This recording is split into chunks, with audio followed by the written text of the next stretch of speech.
Welcome back to r/Tales from the Front Desk, where people working in the hotel industry make you understand why customer service is the hated job that it is. Without any further ado, let's dive right into the stories. Hi, it's 9:52 AM and I'm ready to check in. Yes, me again, same person who dealt with the crazy cat lady and the people who stayed 9 nights and paid for 5. I really wish I did not have the amount of craziness happen at a 5-star property that I had something new to post every weekend, but that's sadly the case. Anyway, Sundays are a crazy day for us. We are a very weekend transient property with 4 front desks and usually around 170 to 180 departures each Sunday. We have 196 rooms total. Don't get me started with days we have to flip the house. Anyway, yesterday I had this woman, I will call her Karen, walk up at 9:52 AM exactly, yes I remember the time vividly now, and tell me that she's ready to check in. We are 100% occupancy the last 2 nights and checkout time is at 11. I informed her that I can take a look for her, but that her room is most likely not ready yet. That's fine, I will wait right there. I pretend to look at the room plan, even though I already know that we don't even have a vacant clean room at the moment. After 10 seconds of checking AccuWeather, I look up and give her the bad news that I don't have a room available. Expecting her to understand, I wait for her to respond, but she asks me to check again. I pretend to look for 5 more seconds and again inform her that I do not have any rooms available. She just stands there awkwardly as if I'm supposed to remedy the situation somehow. I tell her that I can hold her bags for her and she can use our car service to go into town or hang around here while she waits. Well, I really want to get in my room and I cannot help but feeling that you're being less than accommodating to your guests. Meanwhile, people are waiting to check out behind her. Our check-in time is at 4 PM. I can let housekeeping know you have arrived and assign you to the first vacant room type that you booked that becomes available. She had booked a specific room type with a fireplace and a king bed. Should I just sleep in my car until my room is ready? I've never been treated with such disrespect. Ma'am, I cannot place you in a dirty room. If you would like to relax for a few hours, I will let you know as soon as the room is ready. This is where it got a bit disturbing. She takes a blanket out of her suitcase, lays it against the wall by the front desk and sits down. Not completely blocking the line, but it's a bit of an obstacle. At this point, I'm more focused on the checkouts. I check out 15 people and the whole time she's sitting on the floor with her head against the wall. Our hotel's front desk is in front of a beautiful cabin-style library which has the most comfortable chairs, and it opens up into a grand lobby which has held events of 150 people with at least 13 couches and 8 plush chairs that she could sit in. But she chooses to sit on the floor. 2 hours later, there are some clean rooms, but they are not inspected. There are also double queen rooms, which is now what she booked. I finally see one inspected room, but it is a double queen. I have another guest who walks up and begins to check in, and she booked that exact room type, so I place her in the inspected one and hand her the keys. Karen sees this and jumps up and raises her voice to ask me why this lady was able to get into her room. I've been sitting on the floor here for almost 3 hours like an animal, and she gets her room the minute she walks in the door? This is discrimination. Okay, first of all, no one asked her to sit on the floor. Second of all, the lady who I am checking in looks at me awkwardly. She's a return guest, so I don't have to show her to the elevator, thank goodness, and now Karen is standing up by the desk again. Is there a manager I can speak to? Hi, you're speaking to them right now. This is profiling. You gave her a room right away because she's white. If that room had been the room type you booked with a king bed and a fireplace, I would have given it to you, but it was a room with 2 queen beds. We were fully committed Sunday night as well, so I could not offer her to switch room types to get her in earlier. So there's nothing you can do to compensate me for the fact that I've been sitting for 3 hours on the floor waiting for a room? Unfortunately, no. I cannot compensate you since you made the decision to sit on the floor, and it's 6 hours before check-in time. Another hour goes by and finally a room that she booked becomes inspected. I check her in and she sees the room number and rolls her eyes. I waited 4 hours and this is the best room you could put me in? Yes, this is the room you were assigned to. I had it rushed just for you. I want a room on a higher floor. Ma'am, this is a somewhat high floor, and I cannot have you sitting in the way of foot traffic blocking the office door. It's a fire hazard, and you are disturbing our normal operations.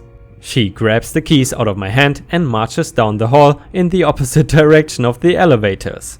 I did not even try to go after her. 5 minutes later, she trudges by, going the other way while glaring at me and says, "Why are there no signs?" A few more hours go by and I get a call down from her room saying she wants a room move to a higher floor. Ma'am, I cannot move you. We are fully committed and you have been in your current room past the allotted switch clean period. A switch clean period is the amount of time from when the guest checks into a room to the time that they want to switch rooms. If it is more than 120 minutes, housekeeping has to reflip the room, re-clean the bathroom, change the sheets and vacuum and sanitize. "You are crap at your job, just to let you know," she says. Thank you, enjoy your night. I pack up to go home, finally, and as I'm pulling out of the driveway, I see a police car go the other way toward the hotel. I wanted to know what was going on, but I clocked out, so I really did not want to get dragged back into whatever was happening if I turned around. The mod texts me a few minutes later and says that the cops were called for a report of property destruction. She was throwing items from her room off the balcony, including hotel property. The alarm clock, a freaking lamp, the tissue box cover, the Bible and Book of Mormon, the television remotes and pillows.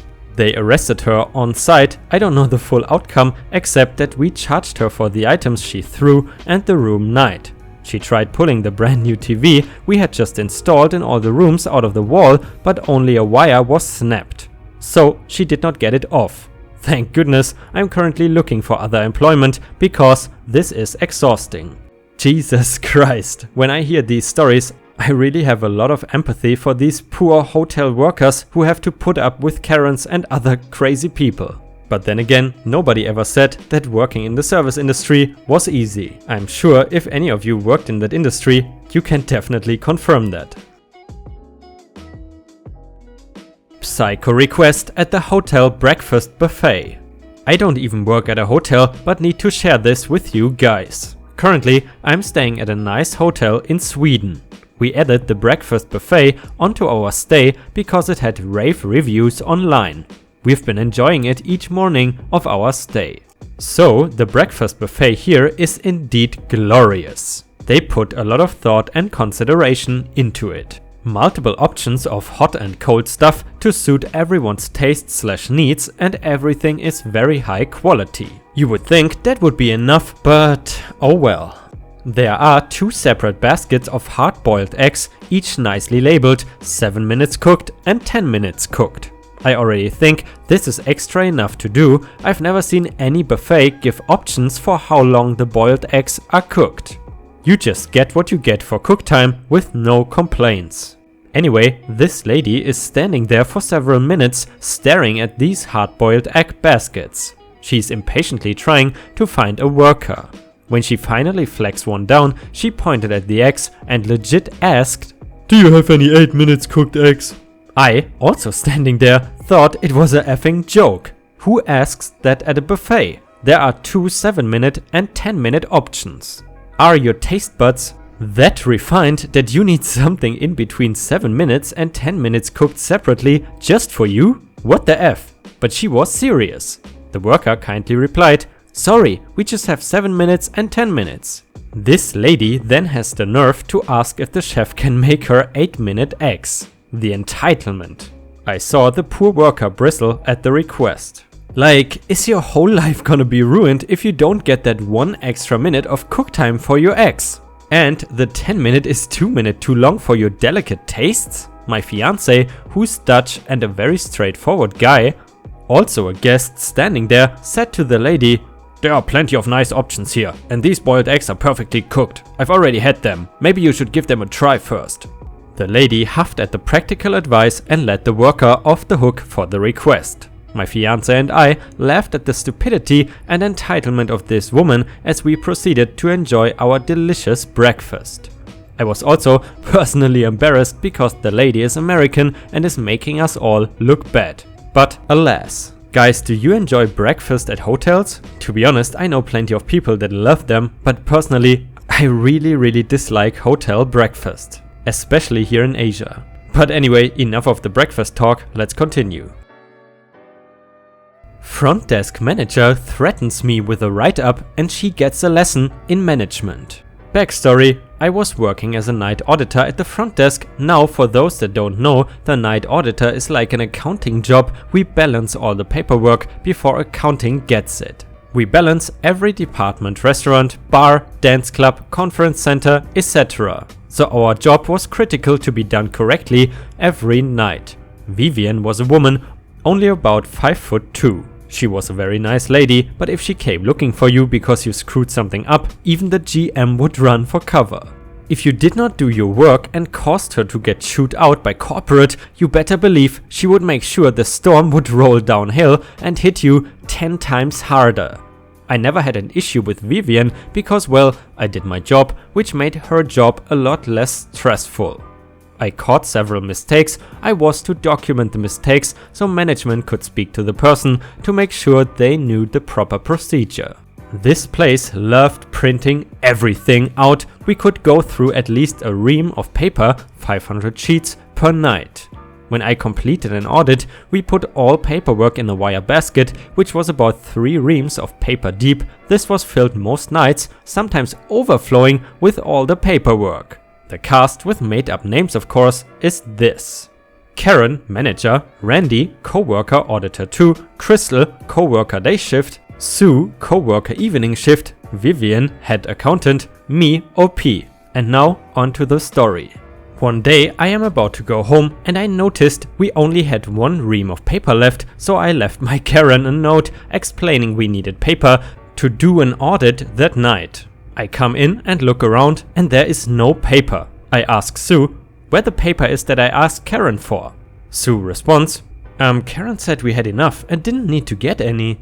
I was like, WTF? I look at the printer tray, it has maybe 30 sheets in it. Of course, I know immediately this won't work. I leave and go to a 24-hour store and grab a ream and then expense it. When I finished, I had maybe 15 pages left in the printer. The next night, Karen is there, steaming mad, demanding to know, "What were you thinking, and how dare you go get paper? You don't have the authority to buy anything."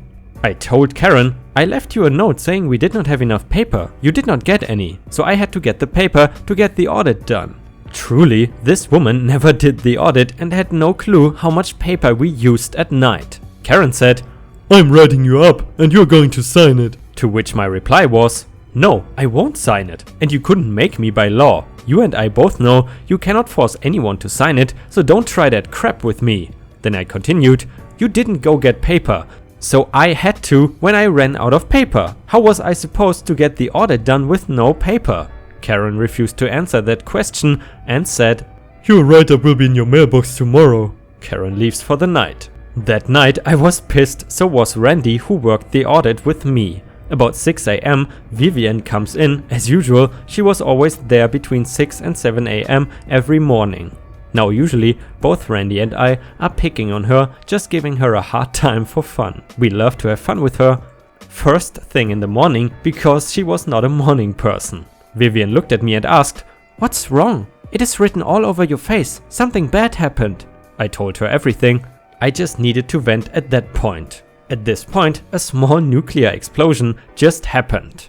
The next part, I am cleaning it up to make it G-rated, as I had never seen anyone, even a sailor, use so many swear words.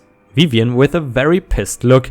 "So let me get this straight. You left Karen a note, you needed paper. She didn't get your paper, so you ran out to get the paper to do your job. Now she's going to write you up?" I just confirmed. Vivian continued, "Oh no, that is not happening. I guarantee you that you won't get written up.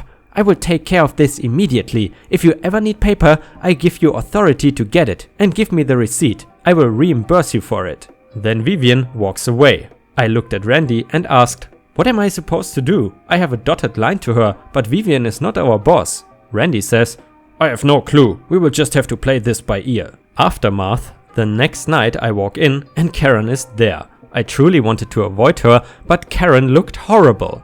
To say she got ran over, By a freight train a dozen times won't even come close to how bad she looked. With her tail between her legs, Karen apologized for yelling at me and had no right to do so. What I learned a while later: Vivian reports to corporate and has the power to write anyone in that building up, including the GM. Crystal said she saw Vivian go in and she heard Vivian yell at Karen for over 30 minutes that morning. The entire front desk could hear through a closed door and the wall dividing the back from the front area. Crystal could not quite make out what was said, but no one went behind that wall the entire time because they were all too terrified.